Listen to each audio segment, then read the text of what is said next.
വാലും തലയും. സിനിമയിലെ ഒരു ഡയലോഗ് ഒന്ന് പറയാം. അങ്ങനെയാണ് ഒരു സിനിമയിലെ കൃഷ്ണൻ രാധയും അതിലൊരു ഡയലോഗ് ഒന്ന് പറയാൻ വേണോ? പിന്നെ തീർച്ചയായിട്ടും നമ്മളെ പ്രിയപ്പെട്ട പ്രേക്ഷകർ ആകാംക്ഷയോടെ കാത്തിരിക്കുന്ന ഏറ്റവും പ്രധാനപ്പെട്ട ഒരു കാര്യമാണ് അത്. കാരണം മറ്റൊന്നുമല്ല, അദ്ദേഹം തന്നെ രചനയും സംഗീതവും സംവിധാനവും പ്രധാന നടനും ഒക്കെ ആയി തീർന്ന ആ സിനിമ നമ്മളെല്ലാവരും ആകാംക്ഷയോടെ കാത്തിരിക്കുക. അതായത് ലോകത്ത് തന്നെ മലയാളി പ്രേക്ഷകരാണ് ഏറ്റവും കൂടുതലുള്ളത്. ഇനിയിപ്പോ ഹിന്ദിയിലും ചെയ്യുന്നുണ്ട്. ഹിന്ദി തമിഴ് വരുന്നുണ്ട്. മലയാളം, ഹിന്ദി, തമിഴ്. ഇന്ത്യയിലെ ഏകദേശം എല്ലാ മേജർ ലാംഗ്വേജസിലേക്ക് വേണ്ടിയിട്ട് 3 ലാംഗ്വേജിലേക്ക് ചെയ്തൊരു ചിത്രമാണ് കൃഷ്ണൻ രാധയും. അടുത്ത പടവും അത് തന്നെയാണ്. അപ്പൊ അതിലെ തന്നെ ഒരു പ്രധാനപ്പെട്ട ഡയലോഗ് അദ്ദേഹം തന്നെ പറയുന്നത് കേൾക്കാൻ ഒരു ഭാഗ്യം നമുക്ക് ഉണ്ടാകാൻ പോവുകയാണ്. അതിനു മുമ്പ് ഒരു മ്യൂസിക് എന്തെങ്കിലും ഒന്നും വേണം. ഒരു കോഴിയുടെ നിറം കറുപ്പാണെന്ന് കരുതി അതിടുന്ന മുട്ടയുടെ നിറം കറുപ്പാണെന്ന് തെറ്റിയായിരിക്കരുത്. നീ വലിയവനാകാം എന്ന് കരുതി ഞാൻ ചെറിയവനാണെന്നുള്ള അർത്ഥമില്ല. അതുകൊണ്ട് വീണ്ടും കാണാന്നല്ല, വീണ്ടും കണ്ടിരിക്കുന്നവരാ. ഞാനാ ചെറിയ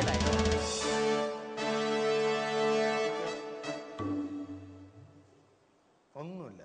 അവർണ്ണനീയം, അവാച്യം, അത്ഭുതം. പേടിച്ചു പോയി തോന്നുന്നു. കൂടെ നിൽക്കുന്ന പുതിയ കുട്ടികളാണെങ്കിൽ അവർ പേടിച്ചവരാ. ഇത് ആരാടാ പറഞ്ഞ ഈ ഡയലോഗ്? ഇത് സിനിമയിലെ ഒരു രാഷ്ട്രീയക്കാരനോട് പറഞ്ഞാണ്. അയാൾ വലിഞ്ഞാണോ വണ്ടി എടുത്ത് പോയി? അല്ല, അദ്ദേഹം എന്നെ വിഷയപ്പെടുത്തും. വില്ലനാണ്, ഈ സിനിമയിലെ വില്ലനാണ്, രാഷ്ട്രീയക്കാരനല്ല, അദ്ദേഹം വില്ലനാണ്. അപ്പൊ അദ്ദേഹം പറയും, ഓർത്തോ ഞാൻ രാഷ്ട്രീയക്കാരനാണ്. അപ്പൊ ഞാൻ പറയും, ചന്ദനം ചുമക്കുന്ന കഴുതയ്ക്ക് അതിന്റെ കനമ അറിയൂ, ആ ചന്ദനത്തിന്റെ സുഗന്ധം അറിയില്ല. രാഷ്ട്രീയം നല്ലതാണ്, പക്ഷെ നിന്നെപ്പോലുള്ള ചേറ്റകൾ അതിനെ മലിനമാക്കി.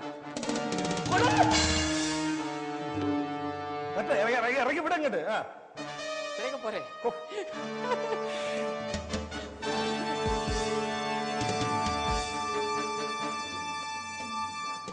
എനിക്കിപ്പോൾ ആഗ്രഹം വേറെ ഒന്നും കൊണ്ടല്ല, ഇത്രയും ഇത് ഒരുപാട് വൈകിപ്പോയി. അങ്ങ് ഈ ദീപാവലിക്കല്ല, എത്രയോ വർഷത്തിന് മുമ്പുള്ള ദീപാവലിക്ക് ഈ പടം ഇറങ്ങേണ്ടതാണത്. കാരണം ഞാനൊന്നും പറയുന്നില്ല, പോടും എന്നെ കൊണ്ട് ഞാൻ സത്യത്തിൽ അങ്ങ് വരുന്ന പറഞ്ഞപ്പോൾ ഞാൻ ഡയറക്ടർ പറഞ്ഞു, സാർ എനിക്ക് പേടിയുണ്ട്, കാരണം എങ്ങനെയാണ് അദ്ദേഹം പ്രതികരിക്കുന്ന അറിയില്ല. ഞാൻ പറഞ്ഞു അദ്ദേഹത്തോട്, ഞാനൊരു ഭീകരനാണോ? അല്ല അങ്ങനെയല്ല,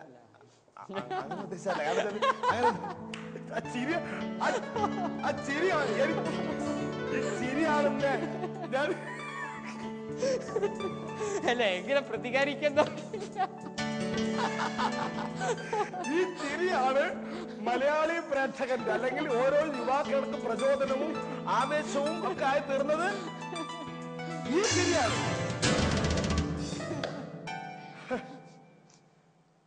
ഈശ്വര എന്ത് പുണ്യം ചെയ്താണെന്നറിയില്ല. എനിക്കൊരൊറ്റ ആഗ്രഹമേ ഉള്ളൂ. ഞാന് എഴുതി കൊണ്ടുവന്നിരിക്കുന്ന ഒരു സാധനമാണത്. കാരണം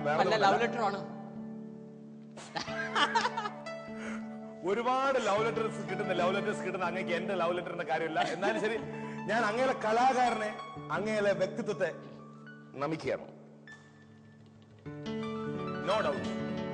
പക്ഷെ ഈ ഡയലോഗ് ഇത് അങ്ങേക്ക് ഏറ്റവും പ്രിയങ്കരനായ ഒരു നടനാണ് ലാലേട്ടൻ.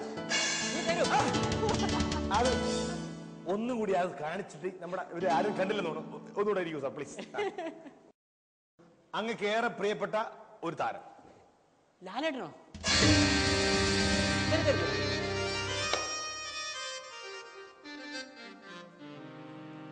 ആറാം തമ്പുരാനിലെ സംഗീതം പഠിക്കുവാനായി ചെന്ന് ആ ഡയലോഗുണ്ടല്ലോ, അതാണ് അത് കൊടുത്തിരിക്കുന്നത്. ഇത് മുഴുവൻ ഞാൻ പറയണം? ഇല്ല, വെറുതെ ലാലേട്ടൻ അപമാനിക്കണം. ലാലേട്ടൻ വളരെ മനോഹരമായി പറഞ്ഞാണ്, ഞാൻ പറഞ്ഞു വെറുതെ കൊള്ളാല്ല. അത്തരം കഥാപാത്രങ്ങൾ ഒരുപക്ഷെ അങ്ങേ തേടി വന്നാലോ? അത്തരം കഥാപാത്രങ്ങൾ ഞാൻ മനസ്സിലാക്കുന്ന അദ്ദേഹത്തിന് മാത്രമേ ചെയ്യാൻ പറ്റൂ.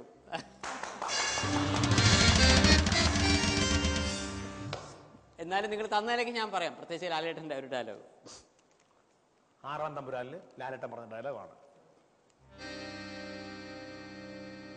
സംഗീതം അറിയും തോറും അകലം കൂടുന്ന മഹാസാഗരം, അലഞ്ഞിട്ടുണ്ട് അതും തേടി, നിലാവിൽ യമുനയുടെ കരയിൽ നക്ഷത്രം എണ്ണിക്കിടന്നവന് പെട്ടെന്നാണ് ഒരു വെളിപ്പാടുണ്ടായത്. എന്തിനാ? ഗോളിയറിലേക്ക് വെച്ച് പിടിക്കാൻ. ചരിവ് കുറച്ച് വേണം, ചരിവ്.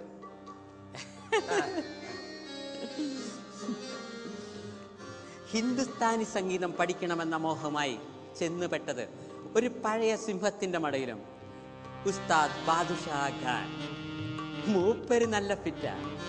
എന്താ സംഭവം? അകത്ത് നല്ല ഒന്നാം തരം എ ക്ലാസ് ബാങ്ക്. ചെന്നപാടെ ആവശ്യം അറിയിച്ചു. ദക്ഷിണ വെക്കാൻ പറഞ്ഞു. ഊര് തെണ്ടിയുടെ ഓട്ടക്കീസുകിൽ എന്താ ഉള്ളേ? ഒന്നുമില്ല. സംഗീതത്തിന്റെ ആദ്യാക്ഷരങ്ങൾ പഠിപ്പിച്ച അമ്മയെ മനസ്സിൽ ധ്യാനിച്ചുകൊണ്ട് ദർബാരാഗത്തിൽ ഒരു സാധനം അങ്ങ് അലക്കി. ഉസ്താദ് ഫ്ലാറ്റ്.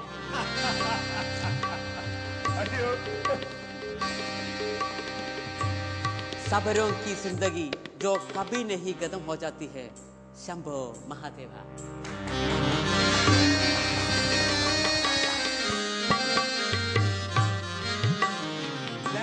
ഞാനൊരു കഥ എഴുതിയിട്ട്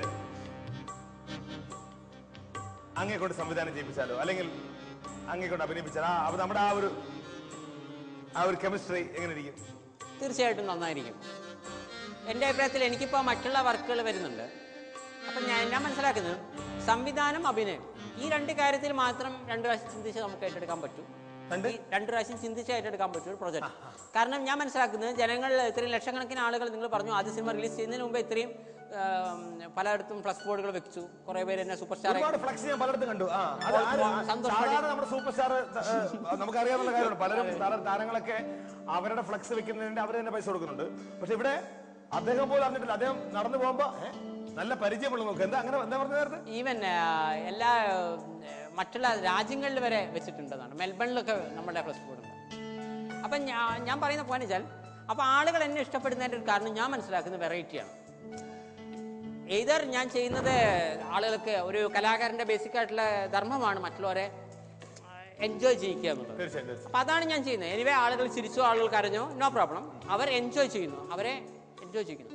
അപ്പൊ ആളുകൾ എന്നിൽ കാണുന്നത് ഒരു വെറൈറ്റിയാണ്. അല്ലാതെ എന്നെ ആളുകൾ ഇഷ്ടപ്പെടുന്നത് മറ്റുള്ള ഒരു കാരണം കൊണ്ടുമല്ല. അപ്പൊ മറ്റുള്ളവർ ചെയ്യുന്നൊക്കെ തന്നെയാണ് ഞാനും ചെയ്തെങ്കിൽ വലിയ കാര്യമൊന്നും. അപ്പൊ അതുകൊണ്ടാണ് ഞാൻ വിചാരിക്കുന്നത്, ഞാൻ നേരത്തെ പറഞ്ഞു ബുദ്ധിയുടെ തലത്തിൽ ബുദ്ധി ആവശ്യമുള്ളത് സംവിധായകന് മാത്രമാണ്. ഒരു സിനിമയിൽ സംവിധായകനെ മാത്രമേ ബുദ്ധിയുടെ ആവശ്യമുള്ളൂ. ബാക്കി നടനെ ഒരു സംവിധായകൻ കൊടുക്കുന്ന റോള് ചെയ്യാനേ പറ്റൂ. ഞാൻ പറഞ്ഞ ബുദ്ധിയുടെ ഞാൻ പറയുന്ന പോയിന്റ് വെച്ചാൽ, സ്വന്തമായി നമുക്കൊന്നും ക്രിയേറ്റ് ചെയ്യാൻ പറ്റില്ല. ഒരു തിരക്കഥയിലുള്ള റോളെ ഒരു നടൻ അഭിനയിക്കാൻ പറ്റും. ക്യാമറമാനെ അതാ ഞാൻ പറയുന്നത്. ഇവിടെ അത് കഴിഞ്ഞാൽ ഞാൻ പറഞ്ഞാൽ ക്രിയേറ്റിവിറ്റിയുടെ ആംഗിളിലാണ് കേട്ടോ, തെറ്റിയായിരിക്കരുത്. അല്ലാണ്ട് മറ്റുള്ളവർക്ക് ബുദ്ധി വേണ്ട, തെറ്റിയായിരിക്കരുത്. അതേപോലെ കുറച്ചെങ്കിലും ക്രിയേറ്റിവിറ്റി കിട്ടുന്നതാണ് സംഗീത സംവിധായകൻ. അദ്ദേഹത്തിന് ഈ പറഞ്ഞ പോലെ ഇയാൾ സംവിധായകൻ എന്ത് പറഞ്ഞാലും സംഗീത സംവിധായകൻ അയാളുടെ ഒരു ഐഡിയയിൽ ഇയാൾ എന്ത് എഴുതി വെച്ചാൽ അയാളുടെ ചില ഐഡിയാസ് ഒക്കെ അതിൽ ഉപയോഗിച്ച് ചില രാഗങ്ങളൊക്കെ നമുക്ക് ചുറ്റപ്പെടുത്താം. അപ്പൊ അതുകൊണ്ട് ബുദ്ധിയുടെ ആംഗിളിൽ ഏറ്റവും കൂടുതൽ ആവശ്യം വരുന്നത് ഡയറക്ടർ. അതുകൊണ്ട് ഞാനൊരു സിനിമയുടെ ഡയറക്ഷൻ ഏറ്റെടുക്കുകയാണെങ്കിൽ 2 പ്രാവശ്യം ചിന്തിക്കണം. കാരണം വെറൈറ്റി വിചാരിച്ചില്ല ജനങ്ങൾ എന്നെ ഇഷ്ടപ്പെടുന്നു. ഞാൻ മറ്റുള്ളവർ ചെയ്യുന്നൊക്കെ തന്നെയാണ് ഞാനും ചെയ്യുന്നതെങ്കിൽ ആളുകൾ എന്നെ മടുക്കും. അതുകൊണ്ട് അതേപോലെ തന്നെ അഭിനയത്തിന്റെ കാര്യത്തിൽ അപ്പൊ ഇത് രണ്ടും ഞാൻ ശ്രദ്ധിച്ച് ഏറ്റെടുക്കും. അതല്ലാത്ത എന്തും ഞാൻ സ്വതന്ത്രമായിട്ട് മറ്റുള്ളവരുടെ വർക്ക് ഏറ്റെടുക്കാൻ എനിക്ക് വളരെ സന്തോഷമുള്ളൂ. നിങ്ങളുടെ വർക്കായാലും ഞാൻ വളരെ സന്തോഷമായിട്ട് എടുക്കും.